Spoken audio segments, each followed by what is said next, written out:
שלום, שמי דוקטור אנטוני פשטנדיק, ואני רנטגנולוג פולשני בבית חולים שערי צדק בירושלים. במשך 36 שנים טיפלתי בכ-4,000 גברים עם וריקוצלה, דהיינו דליות ורידיות באזור שק האשכים, שגורמות לבעיות פוריות או כאבים על ידי צנתר ואמבוליזציה. זאת אומרת, סגירת הוורידים מבפנים דרך צנתר קטן. במשך 4 דקות ובעזרת ציור אני רוצה לתת הסבר שבסוף תבינו איך נוצרת וריקוצלה, איך היא יכולה לגרום לכאבים או בעיות פוריות, ומה העיקרון והתוצאות של טיפול. בואו נלך ישר לציור. יש לנו פה בטן ורגליים, ימין ושמאל. האשכים נמצאים בשק בין הרגליים ולא בבטן, שתהליך יצירת תאי זרע דורש חום של 34 או 5 מעלות צלזיוס ולא 37 מעלות כמו שיש בתוך הגוף. מיקומם בשק האשכים מאפשר קירור מתאים. כמו כל עבר בגוף, הדם מגיע בעורק שאני לא מצייר וחוזר לכיוון הלב בוורידים. יש משהו חריג שלכל אשך יש 2 מערכות ורידים ולא אחת. מערכת אחת מתנקז לאזור הסמוך, שזה האגן, ועם מספר חיבורים עם ורידים אחרים בדרך, מביאה את הדם אל הלב. למערכת זה אין בעיה של וריקוצלה. בכל צד יש בנוסף עוד וריד שעולה ישר לבטן העליונה ומתחבר לוורידים ראשיים באזור הכליות.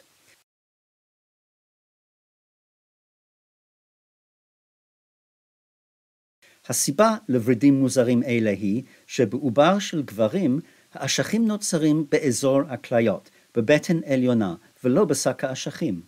במהלך ההיריון הם יורדים לאט לאט עד שהם מגיעים לשק האשכים. במהלך הירידה מאזור הכליות לשק האשכים, ורידים מאזור הכליות מלווים את האשכים בדרכם למטה. ורידים אלה נקראים ורידים ספרמטיים. כשהאשכים מגיעים למטה, הם מייצרים קשרים עם ורידים שקיימים באזור שק האשכים, שכבר ציירתי, כך שבסוף יש 2 מערכות של ורידים לכל אשך. המערכת השנייה היא בעייתית, מכיוון שמדובר בוורידים ארוכים ואנכיים, שצריכים להעביר דם נגד כוח משיכה מלמטה למעלה, מהאשכים לכיוון הלב. לצורך זה יש שסתומים חד-כיווניים לאורך ורידים אלה, שפותחים לאפשר זרימת דם מלמטה למעלה, אבל סוגרים למנוע זרימת דם בכיוון הפוך. מטרת השסתומים היא למנוע חימום יתר של האשכים על ידי זרימת דם בחום הגוף מהבטן. וריקוצלה נוצרת שיש כשל של שסתומים אלה, ודם יכול לזרום בשני הכיוונים. כשהגוף בישיבה או עמידה והוורידים הן אנכיים, יש היפוך של כיוון זרימת הדם, כך שדם בחום הגוף זורם מהבטן העליונה לכיוון האשכים. הזרימה מגובה הבטן העליונה גם מייצרת לחץ, שעם הזמן גורם להרחבה של ורידים קטנים שנמצאים מעל האשכים. לוורידים המורחבים האלה קוראים וריקוצלה. חימום על ידי וריקוצלה יכול להפריע לתפקוד של האשכים. הבעיה יותר נפוצה בצד שמאל, אבל אפילו וריקוצלה בצד אחד יכול להפריע לתפקוד של שני האשכים.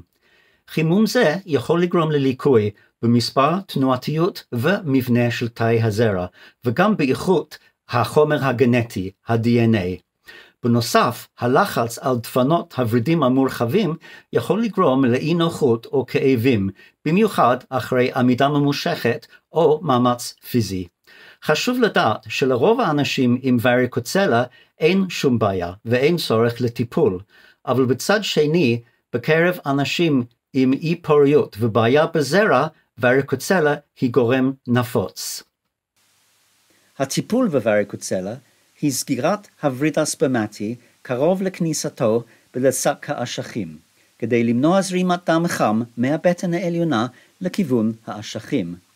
בשל קיום 2 מערכות ורידים לכל צד, סגירת אחד מהם לא פוגע באשך.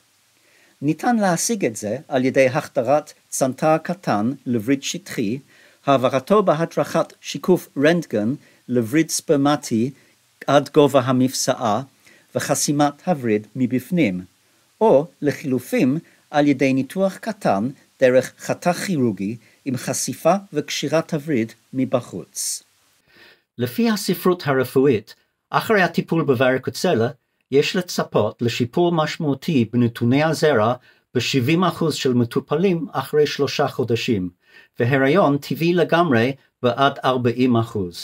בנוסף, יש עדות שהתוצאות של הפריה חוץ גופית או IVF הם יותר טובים בזוגות עם אי פוריות שליקוי בזרע תורם משמעותית לבעיה.